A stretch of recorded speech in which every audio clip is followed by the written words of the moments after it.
এদিকে অবৈধ সোনার কারবার নিয়ে দ্বন্দ্বের জেরে ভারতে খুন হন ঝিনাইদহ ৪ আসনের সংসদ সদস্য আনোয়ারুল আজিম আনার। আর হত্যাকাণ্ডের পরিকল্পনাকারী হিসেবে পুলিশের তদন্তে উঠে এসেছে আনারের বাল্যবন্ধু ও ব্যবসায়িক অংশীদার আখতারুজ্জামান শাহিনের নাম।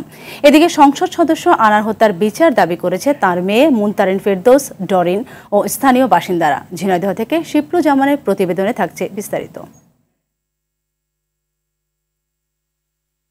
ঝিনাইদহের কোটচাঁদপুর পৌরসভার মেয়র শহীদুজ্জামান সেলিমের ভাই শাহিন যুক্তরাষ্ট্রের পাসপোর্টধারী। তিনি যুক্তরাষ্ট্রের নাগরিক হলেও মাঝে মাঝে আসতেন দেশে। অভিযোগ রয়েছে শাহিন উপজেলার এলাঙ্গি গ্রামে সুবিশাল বাগান বাড়ি গড়ে তুলেছেন। সেখান থেকে চলত আন্ডারওয়ার্ল্ডের কার্যক্রম। উনি আখতারুজ্জামান শাহিন, উনি বাংলাদেশের নাগরিক হলেও পরবর্তীতে উনি মার্কিন যুক্তরাষ্ট্রের নাগরিকত্ব গ্রহণ করেছেন বলে জানতে পেরেছি। আমরা জানতে পেরেছি যে হয়তো বিভিন্ন ঊর্ধ্বতন কর্মকর্তা বা বিভিন্ন রাজনৈতিক দলের সদস্য বা আন্ডারওয়ার্ল্ডের কেউ আসতে পারে, কিন্তু আমাদের কিছু এরকম তথ্য নেই।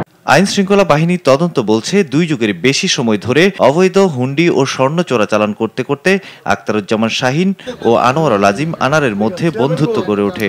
সম্প্রতি তাদের মধ্যে চোরাচালানের টাকা ভাগাভাগি নিয়ে দ্বন্দ্ব হয়। সেই জেরে আমানুল্লাহ ওরফে শিমুল ভূঁইয়াকে নিয়ে শাহিন কলকাতায় এমপি আনারকে হত্যার পরিকল্পনা করেছিলেন।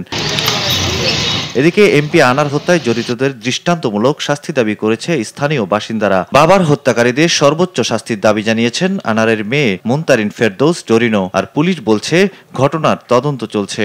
বাবার মুখ দেখতে না পারা, বাবার এই নির্মম ভাবে হত্যা করা যে কোনো মানুষের কাজ হতে পারে না।